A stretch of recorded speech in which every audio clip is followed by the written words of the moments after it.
Assalamualaikum warahmatullahi wabarakatuh.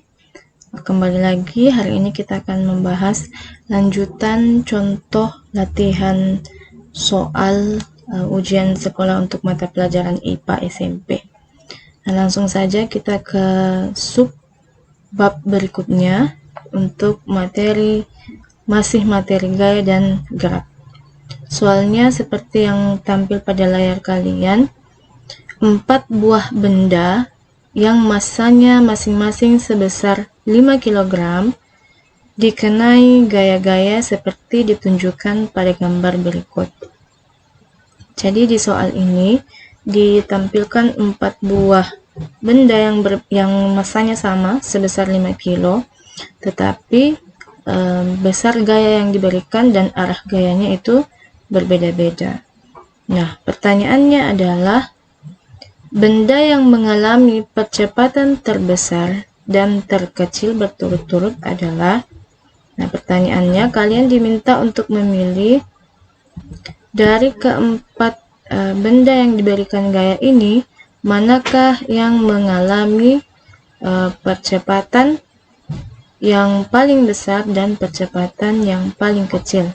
Berurutan ya, dari yang paling besar dan percepatan yang paling kecil. Oke, kita langsung saja ke jawabannya. Nah, untuk materi yang ini kita masuk pada sub materi hukum kedua Newton. Nah, persamaan pada hukum kedua Newton itu adalah F sama dengan M dikali A. F itu adalah gaya, satuannya Newton. M itu adalah massa benda yang bergerak, satuannya kilogram. Dan A itu adalah percepatan benda, satuannya meter per sekon berpangkat 2. Nah, dari persamaan yang ini maknanya adalah sebuah benda itu bisa bergerak karena adanya gaya yang diberikan. Nah, besarnya percepatan benda yang bergerak itu sebanding dengan gayanya, sebanding juga dengan massanya. Semakin besar gaya yang diberikan, maka benda akan bergerak semakin cepat atau percepatannya akan semakin besar dengan besar massa benda yang konstan atau tetap. Nah, tetapi percepatan benda ini berbanding terbalik dengan massa benda. Jika gaya yang diberikan tetap, nah percepatannya itu akan semakin kecil jika massa bendanya semakin besar. Jadi berbanding terbalik antara percepatan benda dengan massa. Kita kembali ke soal. Untuk soal yang ini, yang dikonstankan atau yang ditetapkan adalah besar massanya. Jadi massa pada benda pertama, kedua, dan ketiga dan keempat itu sama. Yang berubah-ubah adalah besar resultan gaya yang diberikan kepada bendanya. Nah, semakin besar gaya yang diberikan, maka percepatannya bendanya juga akan semakin besar. Benda itu akan semakin bergerak dengan cepat jika gaya yang diberikan semakin besar. Nah, jadi tugas kita adalah kita hanya perlu melihat di antara keempat benda yang diberikan gaya ini, manakah yang memiliki resultan gaya paling besar. Jika resultan gayanya paling besar, berarti benda itulah yang memiliki percepatan yang besar. Kemudian kita mencari lagi benda mana yang memiliki resultan gaya paling kecil. Karena jika resultan gayanya paling kecil, berarti percepatan bendanya semakin kecil atau bendanya akan bergerak semakin lambat ya. Jadi tugas kita adalah mencari benda yang memiliki resultan gaya terbesar dan terkecil. Oke, kita mulai dari benda yang pertama. Untuk benda yang pertama, gayanya ada 3, yaitu F1 ke kanan sebesar 10 Newton. Kemudian ke kanan, kita perhatikan untuk gaya yang pertama semuanya ke kanan. Berarti untuk benda yang pertama ini, karena semuanya searah, kita hanya perlu menambahkan semua gayanya. F1 ditambah F2 ditambah F3 sebesar F1 nya 10 Newton ditambah F2 nya 5 Newton ditambah F3 nya 15 Newton. Totalnya adalah 30 Newton. Jadi benda yang pertama bergerak dengan kecepatan sebesar, totalnya adalah 30 Newton. Kemudian untuk benda kedua, kita perhatikan arah gayanya. Ada 2 buah gaya yang ke kanan dan ada 2 buah gaya yang ke kiri. Berarti karena berlawanan maka harus dikurangi antara kedua gaya yang berlawanan ini. Berarti misalkan kita anggap yang ke kanan ini adalah F1, yang ini F2, dan yang ini adalah F3. Jadi kita jumlahkan dulu yang searah. F1 ditambah, kita buat dalam kurung, artinya bahwa itu harus dikerjakan lebih dulu ya. F1 ditambah F2, kemudian dikurangi yang ke kiri, dikurang F3. Nah, masukkan F1 nya itu 10 Newton. 10 Newton ditambah ini 15 Newton. Kemudian dikurangi dengan 15 Newton. Hasilnya adalah, selesaikan dulu yang dalam kurung ini. 10 ditambah 15 Newton, hasilnya 25 Newton. Dikurangi 15 Newton, hasilnya adalah 10 Newton. Jadi benda yang kedua itu bergerak sebesar 10, bergerak dengan gaya sebesar 10 Newton ya. Kemudian ketiga, benda yang ketiga. Nah, perhatikan lagi arah gayanya. Ternyata ketiga gaya ini ada yang 2 ke kiri dan ada 1 yang ke kanan. Oke. Berarti kita jumlahkan lagi yang searah. Anggap ini adalah F1, ini F2, yang ini F3. Oke, berarti F1 dikurangi dengan F2 ditambah F3 ya. Jadi dalam kurung itu artinya harus diselesaikan lebih dulu. F1 nya yang mana? Yang ini ya, yang ke kanan sendiri, 15 Newton dikurangi dengan ini 5 Newton ditambah 15 Newton. Nah, hasilnya adalah 15 Newton dikurangi dengan 15 Newton dikurangi dengan 20 Newton. Hasilnya adalah 5 Newton ya.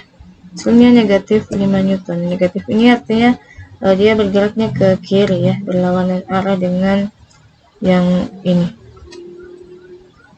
Oke, kemudian yang keempat. Nah, ternyata 2 ke kanan dan 1 ke kiri, berarti persamaannya sama dengan yang di atas. Ini tinggal kita copy saja. Kita pindahkan salin ya.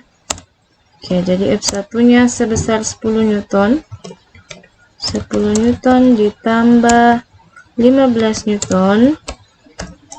Kemudian dikurangi dengan 5 Newton. Hasilnya adalah 15 tambah 10, 25 Newton. Dikurangi 5 Newton sama dengan 20 Newton. Nah, ini sudah kita dapatkan besar gaya-gaya yang bekerja pada 4 benda ini. Nah, sekarang tinggal kita urutkan manakah yang paling besar dan mana yang paling kecil gayanya untuk mendapatkan yang memiliki percepatan paling besar dan percepatan paling kecil. Nah, ternyata yang paling besar itu gayanya adalah benda yang pertama, yang ini. Nah, sedangkan yang paling kecil adalah benda yang ketiga, yang ini.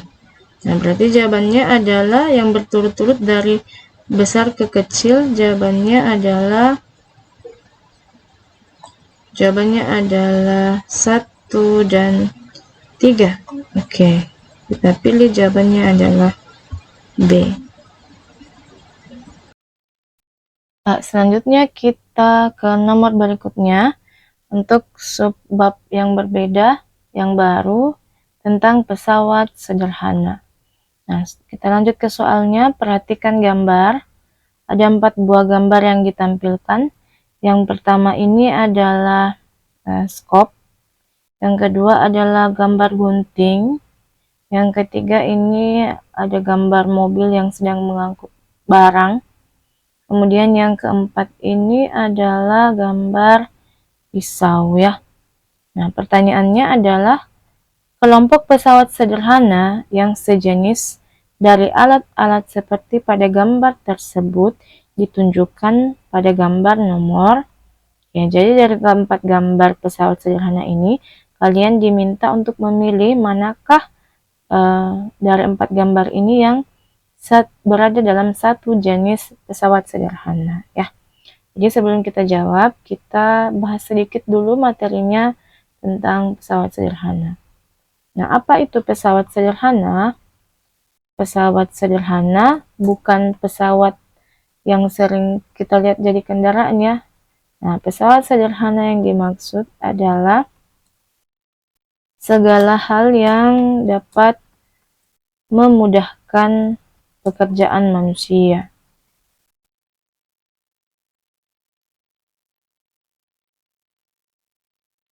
Nah, jadi pesawat sederhana itu adalah benda yang dapat memudahkan pekerjaan manusia. Nah, misalkan pada saat kita ingin memindahkan sesuatu yang berat itu dengan menggunakan pesawat sederhana itu akan lebih mudah dan lebih ringan, mengurangi tenaga, mengurangi biaya. Nah, itu adalah tujuan dari penggunaan pesawat sederhana. Nah, pesawat sederhana itu sendiri ada beberapa jenisnya ya. Jenis pesawat sederhana itu ada beberapa.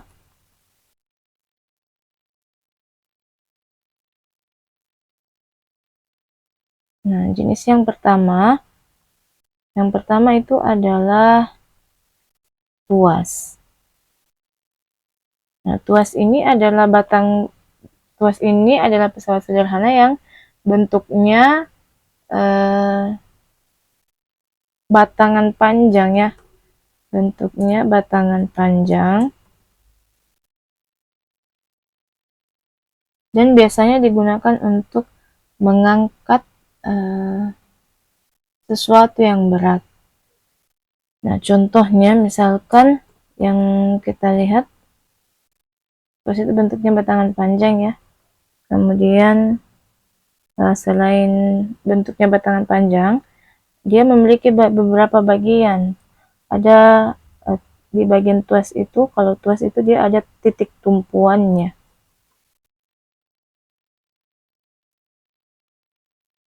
Atau acuannya. Nah, contoh tuas itu misalkan adalah jungkat-jungkit ya. Permainan jungkat-jungkit itu adalah contoh tuas. Kemudian gunting juga termasuk tuas. Sekop, apalagi ya, gerobak untuk memindahkan barang itu juga termasuk dalam kelompok tuas. Kemudian lagi tuas ya, tang. Nah, itu juga termasuk dalam tuas. Pembuka tutup botol itu juga termasuk tuas. Nah, jenis yang kedua ada yang namanya bidang miring. Nah, bidang miring ini adalah dari namanya bidang yang berbentuk miring. Nah, bidang miring ini adalah pesawat sederhana yang bentuknya miring yang biasanya digunakan untuk memudahkan pekerjaan manusia, misalkan pada saat memindahkan barang.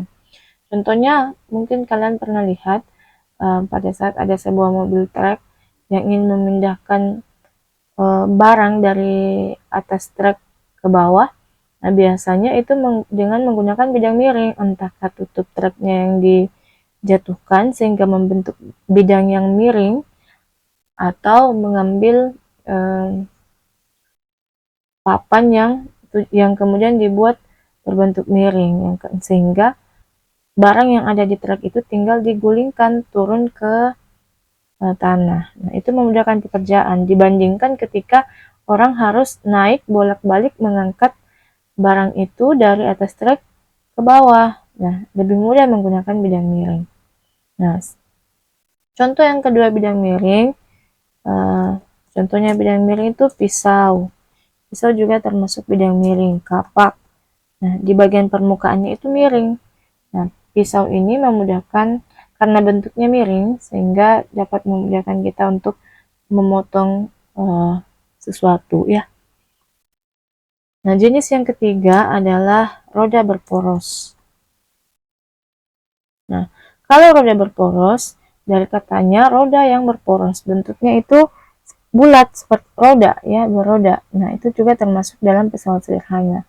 Contohnya misalkan kita ingin memindahkan sesuatu yang kita memindahkan lemari.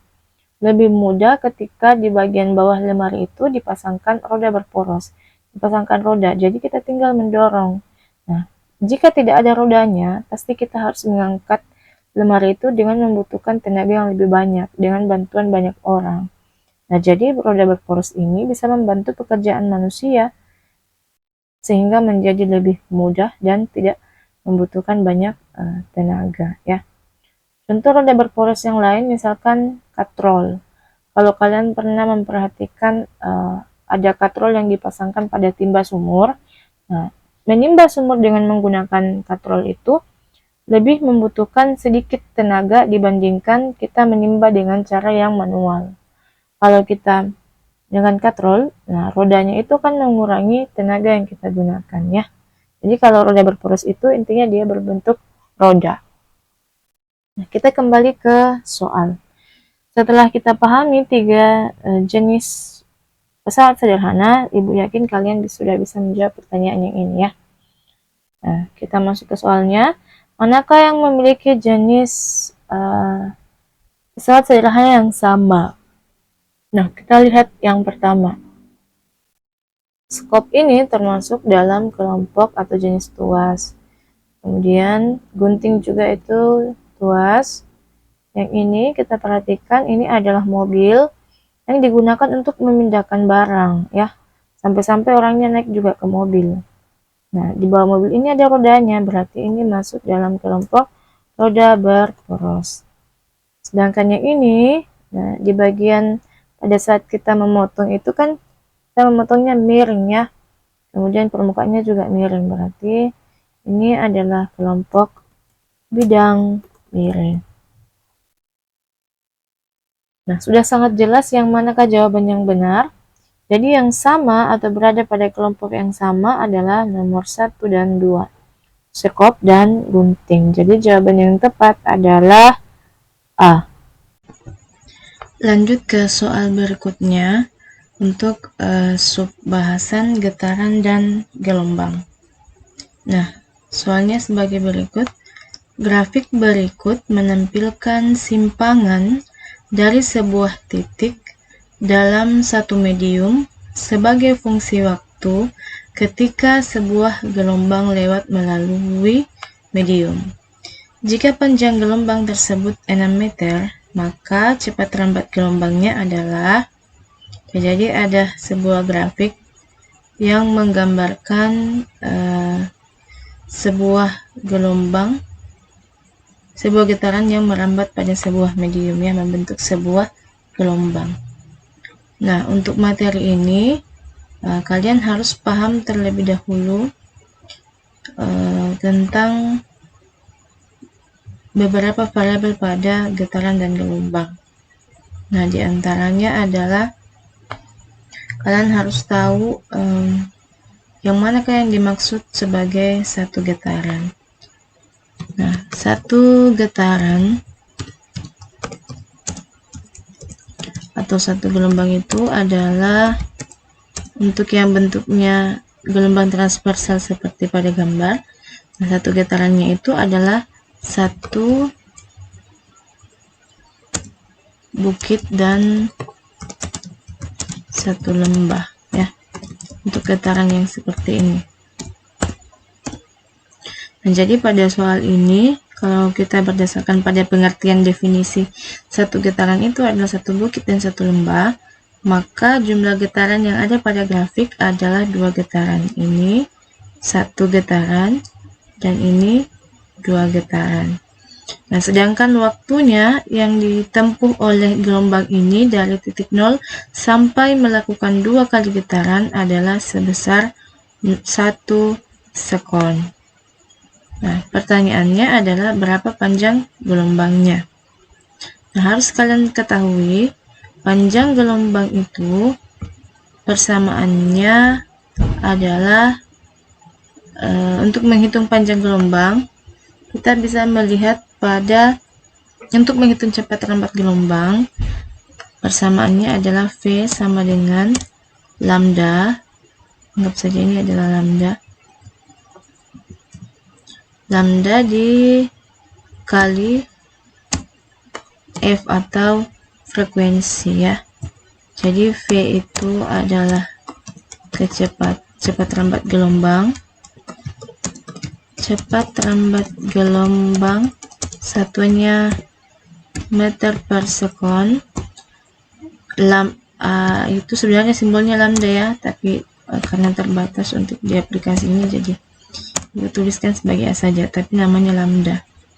Lambda itu adalah panjang gelombang, satuannya adalah meter, dan F itu adalah frekuensi, satuannya adalah hertz. Nah, sekarang kita tinggal menghitung, ya. Nah, seperti biasa, jika kalian mendapatkan soal hitungan yang seperti ini, yang pertama harus kalian lakukan adalah menuliskan apa yang diketahui pada soal. Nah, kita hitung dulu apa yang diketahui pada soal. Caranya, seperti biasa, kita lihat angka-angka apa saja yang ada pada soal. Yang pertama ini 6 meter, baru kita lihat kalimat yang ada di belakangnya untuk mengetahui 6 meter ini siapa. Nah, ternyata 6 meter ini adalah panjang gelombangnya atau lambdanya. Jadi panjang gelombangnya atau lambdanya sama dengan 6 meter. Nah, apalagi yang diketahui yang kedua? Yang kedua adalah ini tadi yang ada di grafik. Nah, yang pertama yang kita ketahui bahwa ini jumlah gelombangnya ini ada 2, ya. Yang kita ketahui dari grafik adalah jumlah gelombangnya adalah 2. Jumlah gelombang atau N-nya itu sama dengan 2. Nah, apalagi yang kita ketahui dari grafik ini? Yang kita ketahui adalah ternyata waktu yang dibutuhkan untuk melakukan 2 kali 2 gelombang itu sebesar 1 sekon, atau waktunya sama dengan 2 sekon. Nah, apakah masih ada? Nah, ternyata untuk di soal ini sudah tidak ada lagi yang diketahui, ya. Sekarang kita ke apa yang ingin kita cari atau ingin kita tanyakan. Nah, yang ditanyakan pada soal adalah cepat rambat gelombangnya, atau yang ditanyakan adalah berapa nilai V-nya. Nah, kita tinggal masukkan persamaan V, penyelesaian. Persamaan V itu yang ini, kita salin dulu.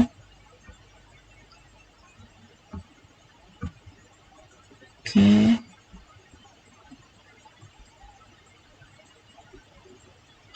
V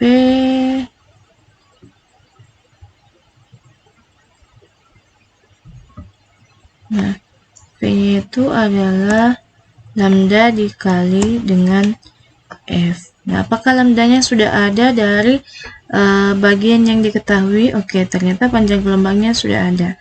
Sekarang F-nya. F-nya apakah sudah ada? Ternyata F-nya belum ada. Berarti untuk yang ada adalah panjang jumlah gelombang dan waktunya. Nah, dari dua variabel ini, besaran ini, jumlah gelombang dan waktu, kita dapat menentukan berapa besar nilai F. Nah, kalian harus ingat, masih ingat ya, persamaan untuk frekuensi itu, frekuensi atau persamaannya adalah jumlah gelombang per waktu, atau dituliskan F sama dengan N per T ya. Kalian hafalkan persamaannya. Nah, dari persamaan ini kita bisa menentukan terlebih dahulu besar frekuensi dari grafik gelombang ini. Nah, kita lihat N-nya ada 2, waktunya ada 1. Nah, tinggal kita masukkan ke persamaan yang ini, sehingga F-nya sama dengan N-nya 2, T-nya juga 2, jadi frekuensinya adalah 1 Hz. Oke, sekarang kita tinggal masukkan ke dalam persamaan kecepatan. Jadi kita dapatkan V itu sama dengan lambdanya adalah 6 meter, masukkan 6 meter dikali dengan frekuensinya 1 Hz dikali 1. Nah, diperoleh jawaban F-nya sama dengan 6 meter per sekon. Jadi jawaban yang tepat adalah bagian B. Nah, sekali lagi tips untuk kalian untuk mengerjakan soal-soal yang seperti ini adalah kalian harus teliti. Lihat baik-baik. Yang pertama, kalian harus paham di soal ini pokok bahasanya apa. Setelah kalian tahu pokok bahasanya, kalian akan tahu manakah persamaan yang tepat untuk digunakan. Kemudian tips yang kedua adalah kalian harus paham betul satuan dari setiap besaran-besaran yang ingin kalian cari. Perhatikan kesesuaian dengan pilihan jawabannya dan besaran-besaran lain yang diketahui pada soal.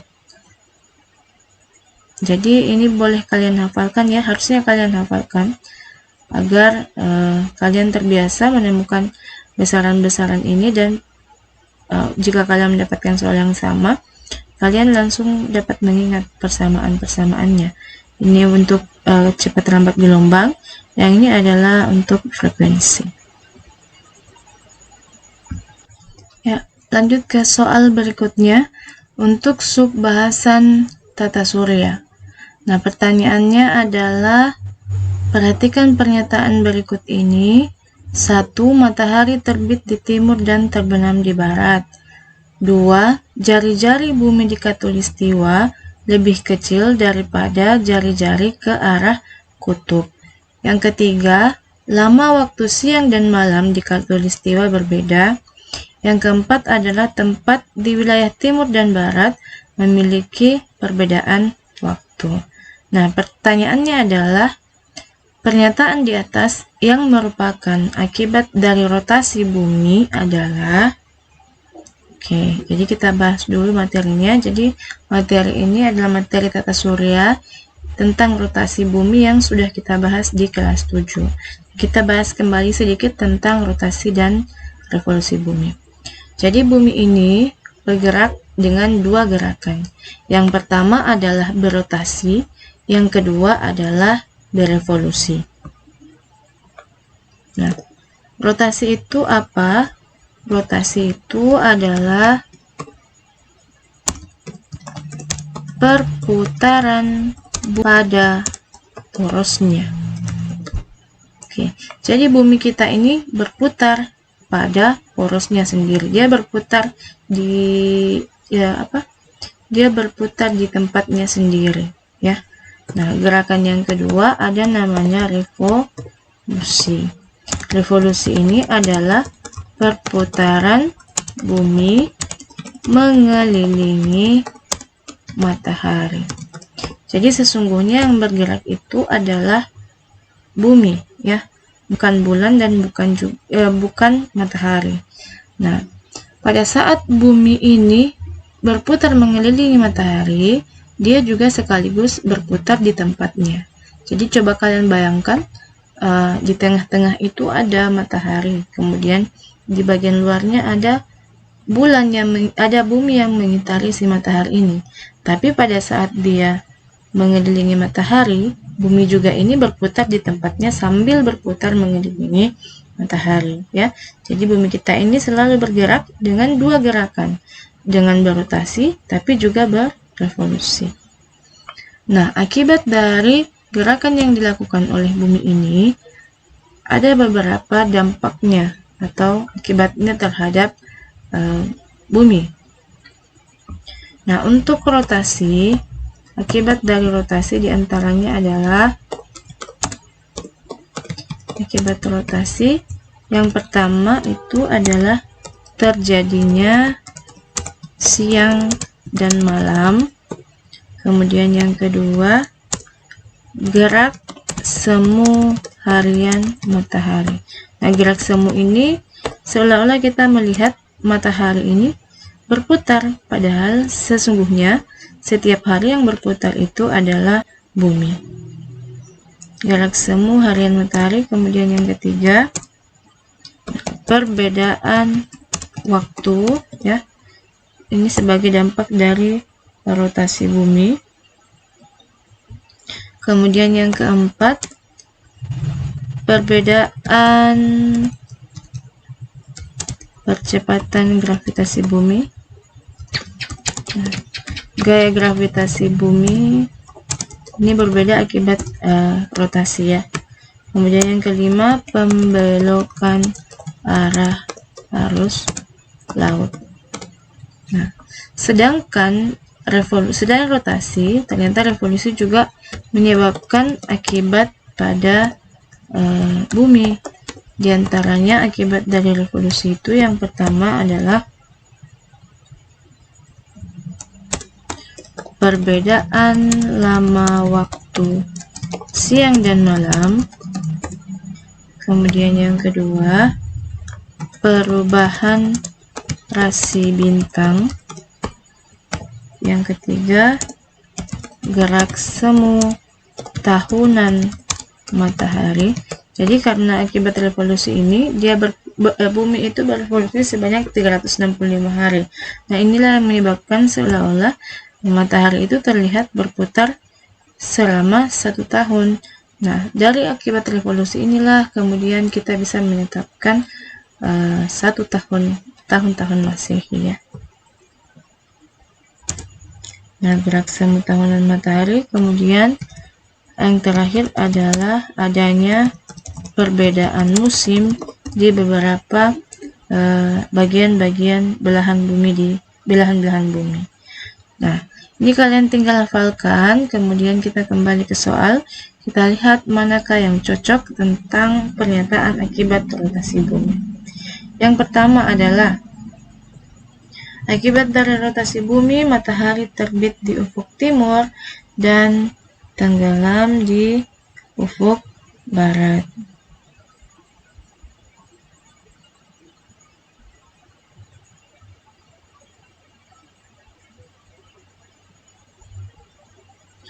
Oke, kemudian yang kedua, jari-jari bumi di khatulistiwa lebih kecil daripada jari-jari ke arah kutub. Nah, ini bukan akibat dari rotasi, ya, tapi memang Tuhan menciptakan bumi itu jari-jarinya di khatulistiwa di bagian tengah itu lebih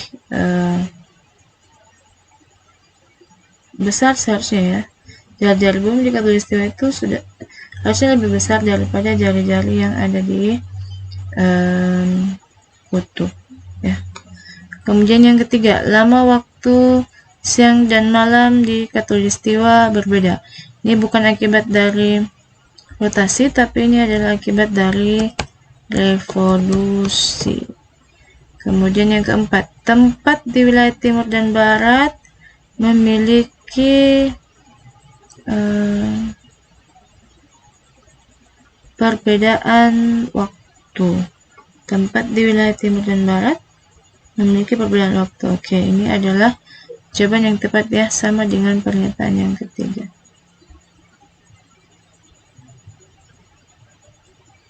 Adalah ini rotasi, kemudian ini juga ya rotasi. Ini menunjukkan adanya siang dan malam. Matahari terbit di timur itu menunjukkan adanya siang, dan terbenam di barat dalam satu hari satu malam itu menandakan adanya malam hari. Berarti jawaban yang tepat ini sama dengan pernyataan 1. Jawaban yang tepatnya adalah poin 1 dan 4, yaitu pada pilihan B. Jadi akibat rotasi dan revolusi bumi tadi ini yang Ibu tulis, kalian tinggal hafalkan ya. Ke soal berikutnya, untuk subbab listrik statis. Nah, untuk materi listrik statis ini kita bahas di kelas 9 ya.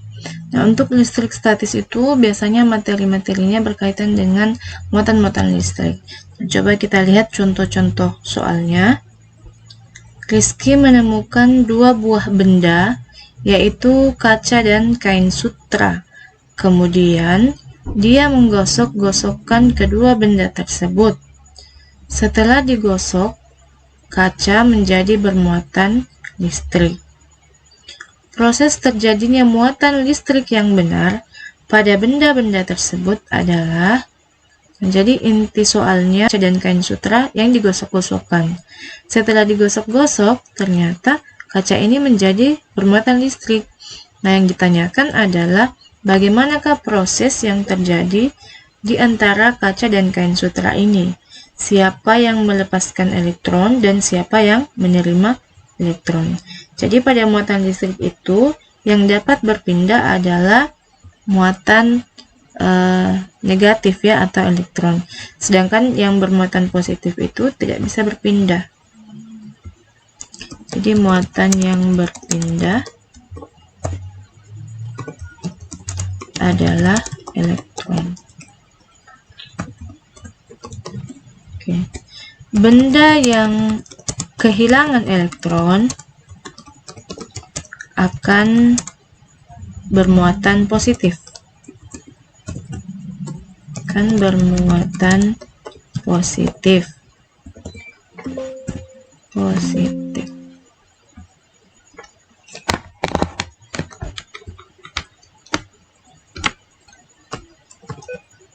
Bermuatan positif.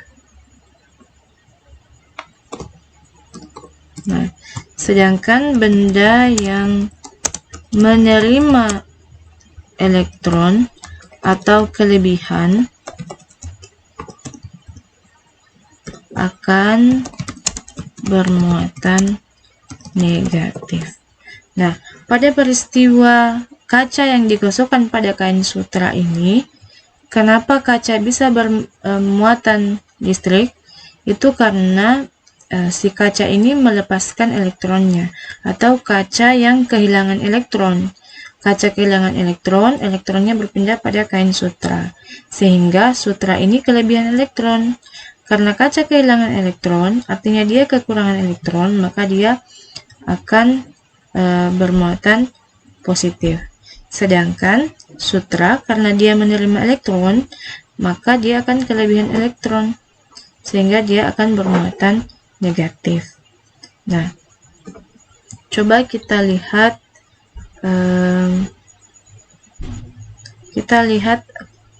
pilihan jawabannya ya.